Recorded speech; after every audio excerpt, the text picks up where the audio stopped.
Elle a pris l'urne en céramique que j'avais transportée à travers 2 régions, que j'avais gardée sur ma table de chevet chaque nuit depuis ses funérailles, et elle a brûlé ce qu'il en restait dans le brasero de son jardin, juste pour me regarder pleurer. Ce qu'elle ne savait pas, ce qu'elle n'aurait pas pu calculer dans son moment de plus grande arrogance, c'est que la maison dans laquelle elle se tenait pendant qu'elle le faisait était légalement la mienne. Chaque brique, chaque poutre, chaque centimètre carré de cette propriété qu'elle avait passé 20 ans à appeler son royaume. Avant de vous raconter ce que j'ai fait ensuite, prenez une seconde pour aimer cette vidéo et vous abonner si cette histoire vous touche déjà profondément. Laissez votre ville et votre heure locale dans les commentaires. Je veux savoir qui est assis avec moi en ce moment, parce que ce que je m'apprête à vous raconter n'est pas une histoire de vengeance. C'est l'histoire de ce qui arrive quand une femme, qui a passé tout son mariage à être patiente, finit par manquer totalement de patience. Laissez-moi vous ramener en arrière, 4 ans avant l'urne, avant le brasero, avant le moment où je me suis tenu dans le bureau d'un avocat pour signer de mon nom des documents qui allaient tout changer. Mon mari s'appelle Cyprien de Courcy. Nous nous sommes rencontrés quand j'avais 26 ans lors d'une conférence d'architecture pour jeunes diplômés à Lyon. Il présentait un mémoire sur l'habitat urbain éco-responsable. J'y étais pour représenter mon cabinet. Il avait cette façon de parler des bâtiments comme s'ils étaient des êtres vivants, comme si le béton et l'acier avaient des intentions. J'étais sous le charme dès la 2e diapositive. Nous sommes sortis ensemble pendant 14 mois. Nous nous sommes fiancés et nous nous sommes mariés lors d'une petite cérémonie sur les côtes de la Bretagne avec 60 invités, mon père à mes côtés dans le brouillard gris du matin, ayant l'air plus fier que je ne l'avais jamais vu. Mon père, Anselme Vasseur, était un homme fait entièrement de dignité silencieuse. Il a travaillé 31 ans comme ingénieur des ponts et chaussées pour la métropole de Grenoble. Il n'a jamais élevé la voix. Il n'a jamais demandé de reconnaissance. Il a construit des réseaux d'approvisionnement en eau qui ont maintenu 250 000 de personnes en vie pendant les sécheresses estivales et n'en a jamais parlé une seule fois à table. Quand ma mère est décédée d'un accident vasculaire cérébral quand j'avais 10 à 9 ans, il m'a élevé tout seul jusqu'à l'âge adulte, sans bruit, sans drame, juste avec constance, de la même manière que fonctionnent les bonnes infrastructures. On ne les remarque que lorsqu'elles disparaissent. Il m'a accompagné jusqu'à l'hôtel en septembre. Il a dansé avec moi sur une chanson que nous avions choisie ensemble au téléphone l'hiver précédent. Il m'a dit, en tenant mes 2 mains dans les siennes, et d'une voix plus basse que je ne l'avais jamais entendue, qu'il n'avait jamais été aussi certain de quoi que ce soit dans sa vie, qu'il était certain que j'allais m'en sortir à merveille. 7 mois plus tard, on lui diagnostiquait une forme agressive de cancer du poumon. Il n'avait jamais fumé une seule cigarette de sa vie. L'oncologue a utilisé l'expression progression rapide. Mon père a utilisé l'expression « eh bien, c'est plutôt contrariant », puis a demandé au médecin s'il pouvait quand même terminer le livre de mots croisés qu'il avait commencé. Il est mort 11 mois après le diagnostic. J'étais avec lui. Cyprien était avec moi. La pièce était calme et la lumière entrait par la fenêtre à un angle qui donnait à l'ensemble l'apparence de l'intérieur d'une cathédrale.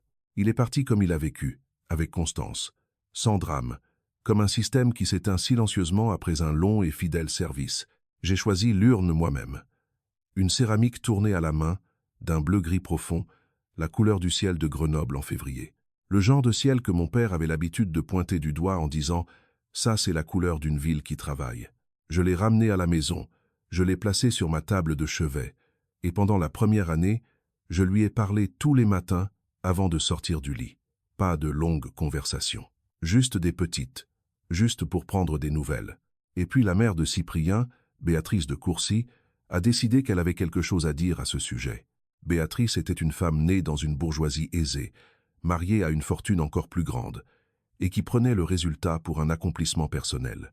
Elle avait 61 ans, la langue acérée, toujours habillée de façon impeccable, et était pathologiquement incapable d'exister dans une pièce où elle n'était pas la personne la plus importante. Elle adorait Cyprien avec la dévotion spécifique et étouffante d'une mère qui n'avait jamais appris à aimer sans contrôler.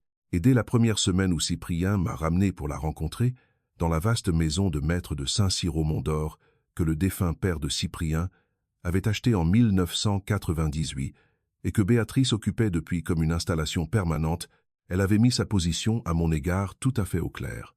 J'étais acceptable. Je n'étais pas exceptionnel. Je ferais l'affaire. Elle ne l'a jamais dit directement. Béatrice était trop élégante pour être directe. Elle le disait dans sa façon de décrire mon travail comme ces petits dessins que tu fais. Elle le disait dans sa façon de réorganiser les meubles chez nous quand elle venait nous rendre visite, comme si mes goûts étaient une condition temporaire qui finirait par être corrigée. Elle le disait dans sa façon de parler de mon père, dans les rares moments où elle reconnaissait son existence, comme vos gens de l'Isère, comme s'il s'agissait d'une catégorie sociale plutôt que d'une personne. Cyprien le voyait. Je sais qu'il le voyait. Il s'excusait pour elle en privé comme les gens s'excusent de la météo. C'est juste sa façon d'être. Elle ne le pense pas à mal. Tu sais comment elle est. Et j'acceptais ses excuses comme on accepte la météo. Avec un manteau et la certitude intime qu'un jour la saison changera. Ce que je ne savais pas, c'était jusqu'où Béatrice était prête à aller. La maison de Saint-Cyr. Je dois vous expliquer pour la maison. Quand le père de Cyprien, Godefroy de Courcy, est décédé 4 ans après notre mariage, il a laissé son patrimoine dans un état qui a surpris tout le monde, y compris Béatrice. Godefroy gérait en privé des finances dont Béatrice ne s'était jamais souciée, et la gestion ne s'était pas bien passée au cours de sa dernière décennie. Il y avait des dettes, il y avait des comptes dont Béatrice ignorait l'existence. La maison de maître de Saint-Cyr, celle où Béatrice vivait depuis 22 ans, était lourdement hypothéquée en garantie d'investissement qui sous-performait depuis des années. Les avocats en charge de la succession ont présenté le tableau un mercredi après-midi, et, le jeudi matin, le sang-froid de Béatrice s'était fissuré d'une ligne si fine qu'on ne pouvait la voir qu'en regardant très attentivement. Je regardais attentivement. Cyprien et moi avions des liquidités que Béatrice n'avait pas. Nous avions fait attention à notre argent. Tous les deux ingénieurs, qui abordions l'épargne comme nous abordions les calculs de charges portantes, de manière prudente, avec une marge. Quand la situation de la succession est devenue claire, Cyprien a fait l'offre à sa mère avant même que je n'ai fini de lire les documents. Nous allons acheter la maison, maman. Tu pourras y rester, tu n'auras jamais à partir. J'ai accepté. Bien sûr que j'ai accepté. Il aimait sa mère. C'était sa maison de famille. J'étais sa femme, et c'est ce que font les femmes quand leur mari aime leur mère. L'achat fut simple. Au prix du marché, titre de propriété clair, acte notarié transféré à nos 2 noms conjointement. Cyprien et Olympe de Courcy, propriétaires en titre. Béatrice de Courcy, résidente. Nous n'avons pas rédigé de bail formel. Nous n'avons pas spécifié de conditions d'occupation. Nous étions une famille. Nous ne pensions pas en avoir besoin. Ce fut ma première erreur de calcul. La deuxième s'est produite le printemps suivant, lorsque j'ai commis l'erreur de laisser l'urne de mon père dans la chambre d'amis de Saint-Cyr pendant un week-end de visite, pendant que notre chambre principale était en train d'être repeinte. Je l'ai placée sur l'étagère supérieure du placard, hors du chemin, avec soin. J'ai dit à Béatrice qu'elle était là. J'ai dit, « S'il te plaît, ne la déplace pas. » J'ai dit que cela comptait pour moi plus que tout dans cette maison. Elle m'a regardé avec cette expression particulière qu'elle réservait aux choses qu'elle trouvait provinciales. Bien sûr, a-t-elle dit. Quelle idée de demander ça.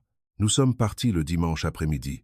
Je suis rentré à Lyon en voiture avec Cyprien et je n'ai pas pensé à l'urne jusqu'au jeudi où nous y sommes retournés pour un dîner de famille et où je suis allé au placard pour la récupérer. L'étagère était vide. Je suis resté planté dans ce placard pendant 30 bonnes secondes avant que mon cerveau n'accepte ce que mes yeux lui disaient. J'ai vérifié l'étagère du dessus, j'ai vérifié l'étagère du dessous. J'ai ouvert tous les autres placards de la chambre d'amis parce que les gens égarent des choses, les gens déplacent des choses sans y penser. Il devait y avoir une explication raisonnable. Il n'y avait pas d'explication raisonnable. Il n'y avait pas d'urne. Je suis descendu avec une forme de calme très particulière, celle qui ne vient pas de la paix, mais de l'instinct du corps à se protéger d'une vérité qu'il n'est pas encore prêt à ressentir. Béatrice était dans la cuisine, en train de préparer une salade avec l'attention concentrée de quelqu'un qui a décidé d'être visiblement très occupé. Béatrice, où est l'urne de mon père? Elle n'a pas levé les yeux immédiatement. Elle a fini de placer une tomate cerise. Puis elle a posé la pince, s'est retournée et a dit, avec la sérénité de quelqu'un qui a répété sa scène, « Je l'ai fait déplacer. Ce n'était pas approprié pour une chambre d'amis. C'est morbide, Olympe.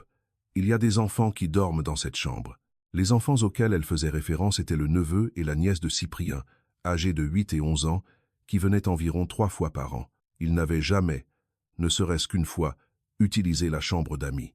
Ils dormaient dans la pièce que Béatrice appelait la salle de jeu, au bout du couloiret. Où l'avez-vous fait déplacer? Une pause qui a duré une seconde de trop. J'ai demandé à Solange de s'en occuper. Solange était la femme de ménage de Béatrice.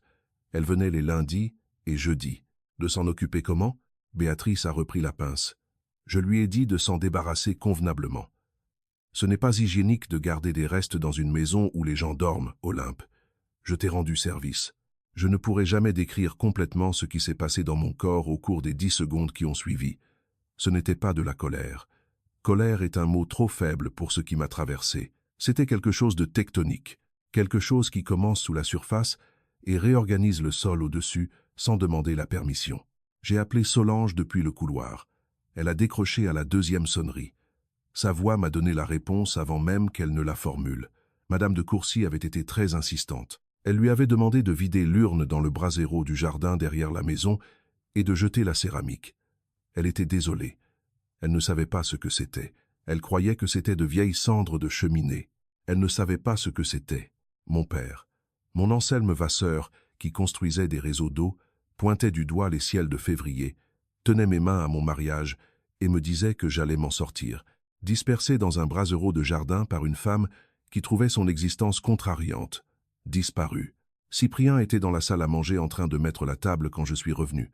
Il a vu mon visage et a posé les fourchettes. « Olympe, que s'est-il passé ?» Je lui ai dit. 3 phrases. Son visage est passé par 5 expressions différentes en moins d'1 minute. Il s'est tourné vers la cuisine. La conversation qui a suivi entre lui et sa mère ne m'appartient pas de décrire entièrement, car je ne suis pas resté dans la pièce. Je suis sorti dans le jardin, dans la grise soirée d'avril, et je me suis tenu au bord du brasero en pierre. J'ai regardé ce qu'il en restait et il n'y avait rien, pas même un fragment de la céramique. Elle avait été minutieuse. Je n'ai pas pleuré. Pas cette nuit-là. J'ai attendu d'être dans la voiture, que Cyprien soit sorti, qu'il ait mis son bras autour de moi et prononcé des mots que j'ai entendus, mais que je ne pouvais pas analyser, jusqu'à ce que nous roulions de retour vers Lyon dans le noir, la radio éteinte. Et là, j'ai pleuré d'une manière dont je n'avais pas pleuré depuis le matin des funérailles de mon père, silencieusement, juste des larmes coulant sur mon visage dans le noir, tandis que la route venait à nous dans les phares et que Cyprien gardait une main sur le volant et une main sur la mienne. Il n'est pas retourné voir Béatrice cette semaine-là. Il l'a appelée. Je ne sais pas ce qu'il lui a dit, car il a pris l'appel dans le jardin. Quand il est rentré, sa mâchoire avait cette tension particulière qu'elle prend lorsqu'il contrôle quelque chose qu'il préférerait ne pas contrôler. Elle dit qu'elle ne réalisait pas à quel point cela comptait pour toi. Elle dit qu'elle essayait d'aider. Elle a dit qu'elle essayait d'aider. J'ai regardé mon mari pendant un long moment. Je veux que tu entendes ce que je vais dire, Cyprien. Je vais avoir besoin que tu comprennes que ce que ta mère a fait n'est pas quelque chose pour lequel on peut s'excuser. Tu ne peux pas rendre ce qu'elle a pris. On peut s'excuser d'avoir cassé une assiette. On ne peut pas s'excuser d'avoir brûlé une personne. Il a hoché la tête. Il a compris. Je crois qu'il l'a vraiment fait. Et puis, parce que Béatrice de Courcy avait passé 61 ans à faire disparaître les problèmes par la force de sa personnalité et l'effet adoucissant du temps, elle a débarqué à notre porte le samedi matin avec une boîte de thé hors de prix et une expression calibrée pour la contrition, et elle a prononcé des excuses si magnifiquement construites qu'on aurait presque cru qu'elle les pensait. « Je suis désolé pour la douleur que cela t'a causée », a-t-elle dit. J'ai agi sans réfléchir. 22 ans dans sa famille, et elle a regardé une urne en céramique posée sur une étagère, a pris la décision spécifique de la faire vider dans un feu, et elle a appelé ça ne pas réfléchir. Cyprien m'a regardé. J'ai regardé la boîte de thé, et j'ai pris une décision à cet instant-là qui n'avait rien à voir avec le thé, les excuses ou la gestion prudente de la paix familiale que j'avais exécutée tout au long de mon mariage. J'ai souri. J'ai dit « Merci d'être venue, Béatrice ». J'ai pris le thé. J'ai préparé des tasses pour nous tous dans la cuisine, je lui ai posé des questions sur son jardin, et je l'ai écouté parler des nouveaux rosiers qu'elle prévoyait de planter du côté et de la propriété. Et pendant tout ce temps, sous la politesse, sous le thé et les hochements de tête appliqués, une autre conversation se déroulait. Une conversation que Béatrice ne pouvait pas entendre, une que j'avais entièrement avec moi-même. J'ai commencé par l'acte de propriété, pas de manière dramatique, pas de manière émotionnelle, de la manière dont mon père aurait commencé, méthodiquement. J'ai sorti les documents d'achat du classeur de notre bureau un mardi soir après le dîner et j'ai lu chaque page. Je les avais déjà lus, lors de la signature, mais le deuil fait quelque chose à votre compréhension. Vous lisez mais vous ne retenez pas. Cette fois, j'ai tout retenu. Cyprien et Olympe de Courcy, propriétaire en titre. Béatrice de Courcy. Aucune désignation légale sur aucune page. Aucun contrat de bail. Aucun droit d'occupation codifié par écrit. Nulle part. Elle vivait dans notre maison, dans ma maison, depuis 2 ans sans rien d'autre que la bonne volonté familiale et la supposition que cette bonne volonté était renouvelable. J'ai appelé une avocate spécialisée en droit immobilier le lendemain matin. Pas une amie de la famille, une inconnue. Une femme nommée Maître Joséphine Delacroix, qui travaillait dans un bureau vitré du centre-ville de Lyon et qui avait la réputation d'être impitoyable de la manière la plus agréablement compétente qui soit. J'ai exposé les faits. Elle a écouté sans m'interrompre. Quand j'ai fini, elle m'a regardé par-dessus ses lunettes et a dit « Vous voulez connaître vos options. Je veux tout savoir. » Joséphine m'a expliqué les choses avec la précision de quelqu'un qui avait mené ce genre de consultation de nombreuses fois et avait appris que les personnes émotives avaient besoin de faits d'abord et de stratégie. Ensuite, la maison, a-t-elle confirmé, était la nôtre dans tous les sens légaux du terme, sans bail ni accord formel d'occupation. Le statut de Béatrice était celui d'une occupante hébergée à titre gratuit, ce qui signifiait qu'on pouvait lui demander de quitter les lieux avec un préavis légal. Le délai de préavis, m'a-t-elle indiqué, était de 60 jours. 60 jours. Je l'ai écrit sur le bloc-notes devant moi, et je l'ai fixé pendant un moment. Maintenant, a dit Joséphine en posant son stylo, la question que je pose toujours avant d'aller plus loin est la suivante. Que voulez-vous? Exactement. C'était une meilleure question qu'il n'y paraît. Qu'est-ce que je voulais? Pas ce qu'on m'avait fait, pas ce qui m'était dû, pas ce qui était légal. Qu'est-ce que je voulais? Je veux qu'elle quitte cette maison, ai-je dit. Mais je veux le faire dans les règles. Je veux que chaque étape soit inattaquable. Je veux qu'à aucun moment je ne sois celle qui a fait quelque chose de mal. Joséphine a souri d'une manière qui laissait entendre qu'elle appréciait ce genre de client. Très bien. Alors voici comment nous allons le faire dans les règles. S'en sont suivies 8 semaines de préparation discrète. Je ne suis pas, de nature, une personne impulsive. Je suis architecte. Toute ma formation professionnelle est axée sur l'écart entre l'intention et l'exécution, sur les 1000 petites décisions qui séparent un plan d'une chose qui tient réellement debout. J'ai apporté cette même rigueur à ce que je faisais. Je ne me suis pas précipité. Je n'ai pas abattu mes cartes. J'ai eu une conversation difficile pendant ces 8 semaines, et c'était avec Cyprien. J'avais lutté pour savoir comment l'aborder. Non pas parce que j'avais peur de lui, je n'ai jamais eu peur de Cyprien, mais parce que je comprenais, avec la lucidité impitoyable que donne le mariage, que lui demander de choisir entre sa mère et sa femme, c'était lui demander d'amputer quelque chose, et je ne voulais pas être celle qui tenait la lame. J'ai donc abordé le problème comme j'aborde un problème structurel. J'ai essayé de trouver une solution qui ne nécessitait pas de choix. Je me suis assise avec lui un dimanche matin, avant que le café ne soit prêt, alors que la cuisine était encore dans cette pénombre qui donne l'impression d'être honnête. Je lui ai dit que j'avais parlé à une avocate. Je lui ai dit ce que j'avais appris. Je lui ai dit ce que j'avais l'intention de faire. Et puis j'ai dit la chose que j'avais mis le plus de temps à préparer. Je ne te demande pas ta permission, Cyprien. Je te le dis parce que tu es mon mari et que tu as le droit de le savoir. Je ne te demande pas d'être contre ta mère. Je te demande de ne pas être contre moi. Il est resté silencieux pendant un long moment. Assez longtemps pour que le café finisse de couler. Il s'est levé, a versé 2 tasses, les a posées sur la table et s'est rassis. « Elle a brûlé ton père », a-t-il dit. « Oui. » Elle l'a brûlé et a dit qu'elle aidait. « Oui. » Il a enroulé ses 2 mains autour de sa tasse. Sa mâchoire avait encore cette tension. Il a regardé par la fenêtre, sans rien fixer de précis, pendant un autre long moment, puis il a dit « De quoi as-tu besoin de ma part? J'ai besoin que tu ne la préviennes pas. J'ai besoin de 60 jours. Et après ça, j'ai besoin que tu me fasses confiance sur le fait que je ne fais pas ça pour la blesser. Je fais ça parce que si je ne le fais pas, elle passera le reste de notre mariage à croire qu'il n'y a aucune conséquence à ce qu'elle m'a fait. » Il m'a regardé alors. Vraiment regardé, de la même manière qu'il m'avait regardé à cette conférence d'architecture, quand il n'était encore qu'un homme, à un pupitre, que je n'étais qu'une femme sur une chaise, et que le monde était encore très simple. Il a dit « D'accord ». C'était tout, d'accord, un seul mot. Et dans ce mot se trouvait tout ce qu'un mariage peut exiger dans ces moments les plus difficiles. Pas un accord enthousiaste, pas de la joie, juste la décision de rester. La mise en demeure a été envoyée par lettre recommandée avec accusé de réception un mercredi fin septembre. Je n'étais pas là quand elle est arrivée. J'étais dans mon bureau à Lyon, en train d'examiner les permis de construire pour un projet résidentiel sur la côte. Mon téléphone a sonné à 14h10 à 7 et j'ai regardé l'écran. Et j'ai su avant même de décrocher. La voix de Béatrice, quand j'ai répondu, était sur une fréquence que je ne lui avais jamais entendue. Pas la soie de son mode mondain, pas la froide précision de son mode de mécontentement. Quelque chose de plus bru. Quelque chose qui ressemblait, sous la fureur, à de la peur. Qu'est-ce que c'est? Qu'est-ce que c'est qui se documente? C'est un avis de congé, Béatrice. Vous avez 60 jours. Vous ne pouvez pas faire ça. C'est la maison de famille de Cyprien. C'est ma maison, ai-je dit. La mienne est celle de Cyprien. Nous l'avons achetée. L'acte notarié est à nos noms. Vous êtes libre de faire examiner les documents par un avocat. Un silence. Assez long pour qu'elle comprenne que j'avais fait mes devoirs, que ce n'était pas une impulsion, que la femme qu'elle avait manipulée pendant 4 ans avait été remplacée, discrètement et sans annonce, par un tout autre genre de femme.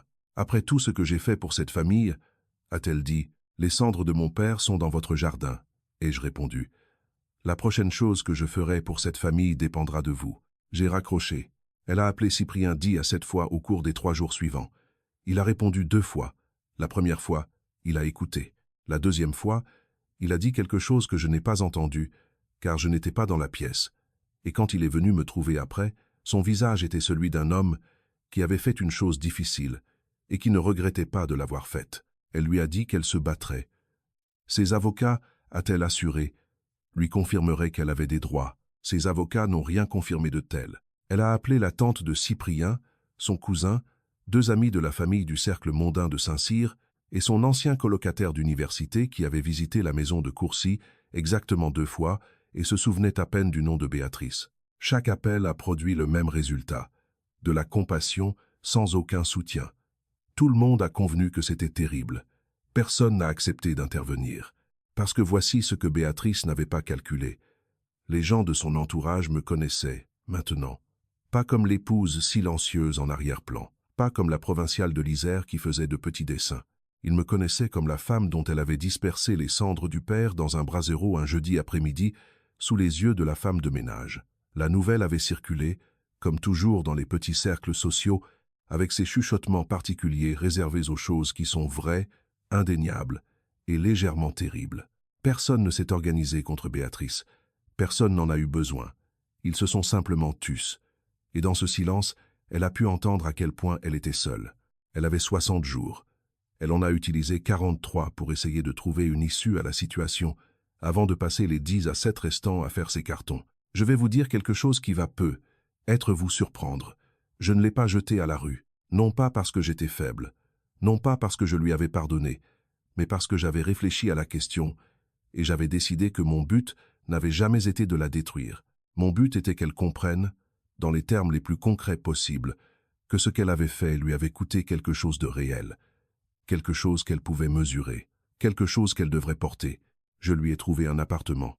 Un 2 pièces dans une résidence à l'est de Saint-Cyr, rien à voir avec la maison de maître, rien à voir avec les jardins et les hauts plafonds et la lumière matinale par la fenêtre de la cuisine qu'elle avait pris pour acquis pendant 22 ans.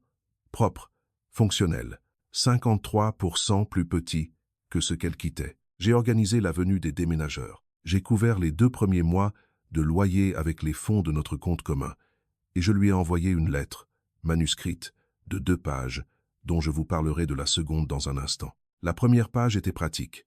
L'adresse de l'appartement, les termes du bail, l'organisation du déménagement, les coordonnées de l'agence immobilière. Tout ce dont elle avait besoin pour comprendre sa nouvelle situation. La deuxième page était celle que j'avais écrite et réécrite 11 fois au cours de 3 semaines. Je ne reproduirai pas la lettre mot pour mot. Elle était à moi. Elle appartenait à cet espace privé particulier entre moi et la femme qui avait fait ce qu'elle avait fait, et certaines choses ne sont pas censées être rendues publiques. Mais je vais vous dire ce qu'elle disait dans sa vérité essentielle. Je lui ai dit que je n'écrivais pas par cruauté. Je lui ai dit que j'avais passé 4 ans dans sa famille à essayer d'être digne d'un accueil qu'elle avait décidé, avant même mon arrivée, que je ne recevrais jamais. Je lui ai dit que je comprenais que le deuil rend les gens territoriaux, que la perte de Godefroy l'avait laissée sans une structure sur laquelle elle s'était reposée, que certains de ses comportements venaient probablement d'une peur pour laquelle elle n'avait pas de mots. Je lui ai dit que j'avais essayé de prendre tout cela en compte. Je lui ai dit que cela ne suffisait pas à justifier l'urne. Il y a des choses dans ce monde qu'on n'a pas le droit de faire à une autre personne pour ensuite s'en tirer avec des excuses, ai-je écrit. Ce que vous avez fait à mon père est l'une de ces choses. Je ne vous fais pas quitter cette maison pour vous punir. Je vous fais quitter cette maison pour établir, en des termes que vous pouvez expérimenter physiquement, que vos actes ont des conséquences. J'ai passé 4 ans à apprendre ce que vous m'avez coûté. Maintenant, passez un peu de temps à apprendre ce que vous vous êtes coûté à vous-même. Je n'ai pas terminé la lettre avec chaleur. Je ne l'ai pas terminée avec froideur non plus. Je l'ai terminée avec quelque chose qui pesait dans ma poitrine depuis la nuit où je m'étais tenu près du brasero dans l'obscurité d'avril. J'ai terminé en lui disant que mon père aurait eu trop de dignité pour faire quoi que ce soit de ce que j'avais fait. Il aurait fait son deuil silencieusement, aurait pardonné avec cette grâce constante qui était la sienne, et n'en aurait plus jamais parlé. Je n'étais pas mon père. J'étais sa fille, ce qui est différent, et sa fille avait besoin qu'elle sache qu'il y avait des limites, qu'elle en avait trouvé une, et qu'à partir de ce moment, les limites allaient tenir bon. Elle n'a pas répondu à la lettre. Elle a déménagé le 29 octobre avec l'aide d'une entreprise de déménagement et d'une de ses amies de Saint-Cyr, une femme nommée Chantal, qui portait des foulards onéreux et avait eu la décence d'avoir l'air mal à l'aise tout du long. Je n'étais pas là pour le déménagement. J'avais décidé très tôt que ma présence serait perçue comme une mise en scène, et je ne voulais pas que ce soit une mise en scène. Je voulais que ce soit simplement ce que c'était, une conséquence. Cyprien et moi avons fait le trajet le samedi suivant. La maison était vide de la façon dont les maisons deviennent vides quand elles ont été habitées pendant longtemps et que soudain elles ne le sont plus. On pouvait voir les ombres sur les murs, là où ces cadres avaient été accrochés. On pouvait voir les marques dans la moquette laissées par les pieds des meubles. La cuisine sentait légèrement le romarin qu'elle gardait dans un pot près de la fenêtre, et le pot avait disparu, mais l'odeur était toujours là, comme une phrase laissée en suspens. Cyprien est resté debout au milieu du salon, pendant un long moment sans rien dire. Je me suis tenu à côté de lui, sans lui demander de ressentir quoi que ce soit en particulier, sans lui demander de ne pas le ressentir non plus. Juste être là, de la même manière qu'une bonne structure le fait, présente, sans exigence. Il a fini par dire « Qu'est-ce qu'on en fait maintenant ?» J'avais réfléchi à ça aussi. Nous avions 2 options selon moi. La vendre et utiliser l'argent pour autre chose. La garder et décider de ce qu'elle représenterait pour nous à l'avenir. La maison était payée, en grande partie, avec une plus-value sur le long terme qui en faisait un atout financier important. Mais c'était aussi la maison où les cendres de mon père avaient été dispersées dans le feu du jardin. C'était la maison où j'avais ravalé 4 années de petites érosions en souriant parce que c'est ce qu'on est censé faire. C'était la maison qui avait servi à me faire sentir comme une invitée dans ma propre famille. Je connaissais déjà ma réponse. Je la connaissais depuis des semaines. Je voulais juste entendre ce que Cyprien dirait en premier. Il a dit « Je ne pense pas pouvoir vivre ici. Pas après tout ça. »« Je sais, » ai-je répondu. « Moi non plus. » Il m'a regardé. « Tu as déjà pris ta décision. »« Je l'ai mise en vente la semaine dernière, » ai-je dit. Il a émis un petit son, qui aurait pu être un rire si les circonstances avaient été différentes. Une avocate immobilière et un agent immobilier. L'agent immobilier venait avec une forte recommandation de Joséphine. L'annonce a été publiée discrètement, sans fanfare, avec une campagne de marketing modeste. La maison s'est vendue en 6 semaines à une famille venant d'une autre région, un couple avec 2 jeunes enfants et un chien qui cherchait exactement ce type de propriété dans ce lieu précis. Ils ont signé en décembre. Une vente propre, un bon prix. Le fruit de la vente est allé sur un compte joint que j'avais ouvert séparément à cet effet, pas mélangé à nos finances générales. Mise de côté, délibéré. Je ne vous ai pas encore dit ce que j'ai fait de l'argent. Je vais vous le dire maintenant. La première chose que j'ai faite a été de commander un monument commémoratif, pas une urne, quelque chose de différent. J'ai travaillé avec une céramiste à Dieulfi qui se spécialise dans les pièces monumentales faites à la main, et je lui ai décrit mon père de la façon dont on décrit quelque chose d'essentiel, la façon dont il pointait les ciels de février, la façon dont il parlait d'infrastructure, avec la révérence que d'autres réservent à l'art, la façon dont il m'a dit que j'allais m'en sortir en tenant mes 2 mains. Elle a travaillé pendant 3 mois et a produit quelque chose que je ne peux pas décrire entièrement avec des mots, mais qui, quand je l'ai vu pour la première fois dans son atelier, m'a fait rester immobile pendant un long moment puis pleurer d'une façon qui ressemblait plus à une libération qu'à une perte. Cette œuvre repose chez nous maintenant, pas sur une table de chevet, dans le salon, dans la lumière, là où elle a sa place. La deuxième chose que j'ai faite avec l'argent a été de créer une bourse d'études à l'école d'ingénieurs à Grenoble, au nom de mon père, Anselme Vasseur. Est-il écrit sur la petite plaque qu'ils ont installée dans le hall du bâtiment. Ingénieur des ponts et chaussées, serviteur de l'État, le genre d'homme qui a construit les choses qui soutiennent toutes les autres, une bourse par an, attribuée à un étudiant issu d'un milieu modeste poursuivant des études en génie civil ou structurel. La première bénéficiaire a été une jeune femme des quartiers et de la ville, qui avait grandi à 3 kilomètres des réseaux d'eau que mon père avait passé sa carrière à entretenir. Il aurait eu trop de dignité pour dire que c'était important. Mais ça l'aurait été. Béatrice et moi ne nous sommes pas parlé pendant 7 mois. Pendant ce temps, elle a existé à la périphérie de ma vie, comme le fait une perturbation météorologique quand elle est passée. Toujours là, plus menaçante. Juste la météo. Cyprien lui a rendu visite 2 fois pendant ces mois. Je ne lui ai pas demandé de ne pas le faire. Je ne l'ai pas questionné sur ses visites quand il rentrait. Il naviguait à travers quelque chose de privé et de douloureux, et ce n'était pas à moi de le gérer. Il faisait ce que font les fils. Je faisais ce que font les épouses quand elles font confiance à leur mari. Nous avions négocié cet espace entre nous sans tracer de lignes explicites, de la même manière que les bonnes structures négocient les charges. Réparties, stables. La 3e visite, il m'a demandé si je voulais venir. J'y ai réfléchi plus longtemps qu'il ne s'y attendait. J'ai gardé la question avec moi pendant quelques jours, sans l'éviter mais en la laissant exister, sans forcer une réponse prématurée.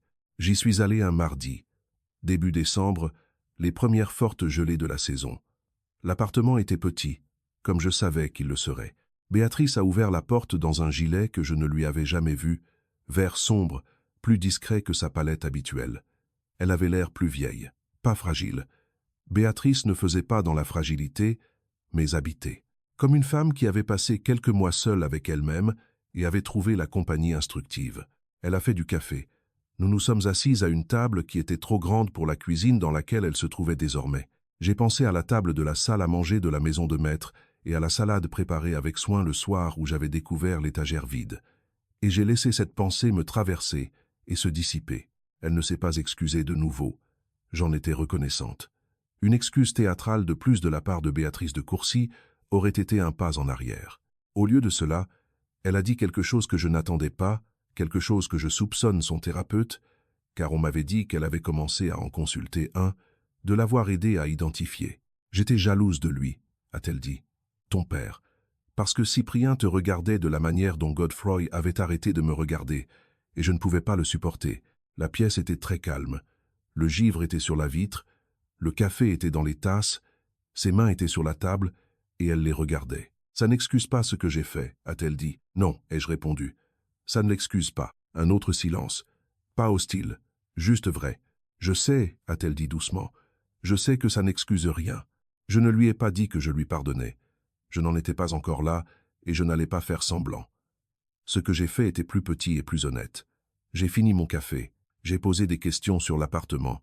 Je l'ai écouté décrire le chien du voisin, qui aboyait tous les matins à 6h15 tapantes, et comment la fenêtre de la cuisine donnait à l'est, lui offrant une lumière matinale à laquelle elle ne s'attendait pas.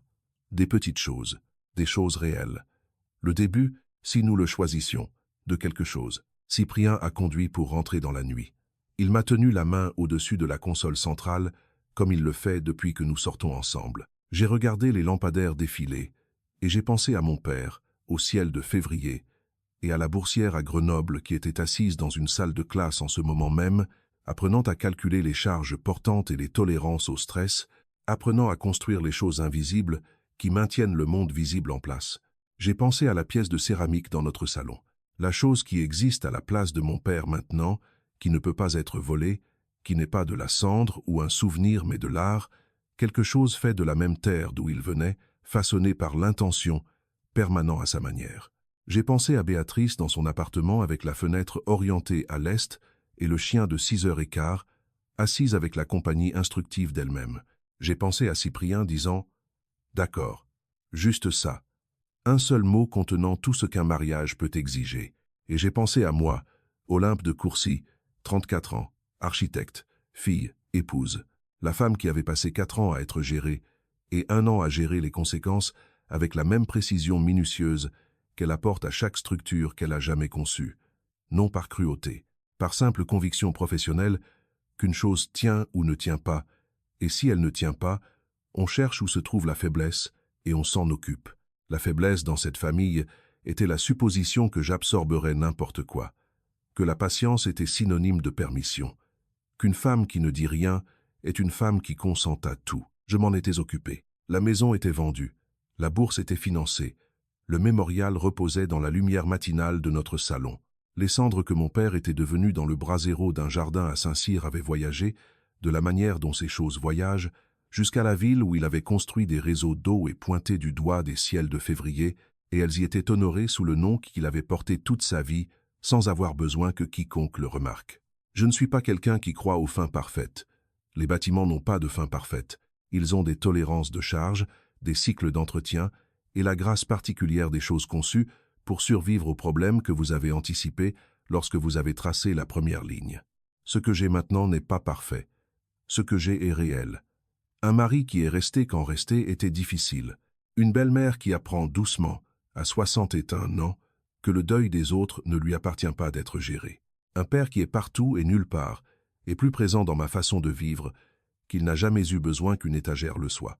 Et une porte, dans un petit appartement de l'Est de Saint-Cyr, que j'ai franchi une fois et que je franchirai peu, être à nouveau, selon mes conditions, en montant, les mains ouvertes et les yeux clairs. Non pas parce qu'elle le mérite, parce que j'ai décidé que porter moins est préférable au fait de porter le poids de ce qu'elle a fait pour le reste de ma vie. Et c'est une décision prise pour moi, pas pour elle. Cette distinction, je l'ai appris, est tout ce qui compte.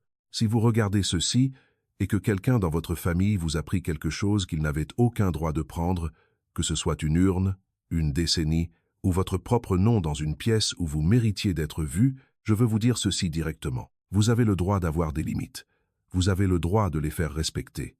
Le faire silencieusement, légalement, avec précision et sans vous excuser, ce n'est pas de la cruauté, c'est de l'architecture. C'est l'acte de décider de quoi votre vie est faite et de quoi elle ne l'est pas, et de construire en conséquence. Mon père construisait des réseaux d'eau. Moi, je construis les structures qui abritent les vies que les gens mènent à l'intérieur, et j'ai appris, finalement, que la chose la plus importante que l'un ou l'autre de nous ait jamais construite était simplement l'attente d'être traité, comme si nous valions la peine qu'on construise pour nous. Gardez cela en tête. Gardez-le pour tous ceux qui l'oublient, y compris vous-même. Si cela vous a touché d'une manière ou d'une autre, laissez-moi un commentaire. Dites-moi ce que vous auriez fait. Auriez-vous envoyé la mise en demeure? Auriez-vous franchi cette porte? Et si vous voulez écouter une autre histoire comme celle-ci, regardez dans la description. J'y ai laissé quelque chose dont je pense que vous aurez besoin. Merci d'être là. On se voit la prochaine fois.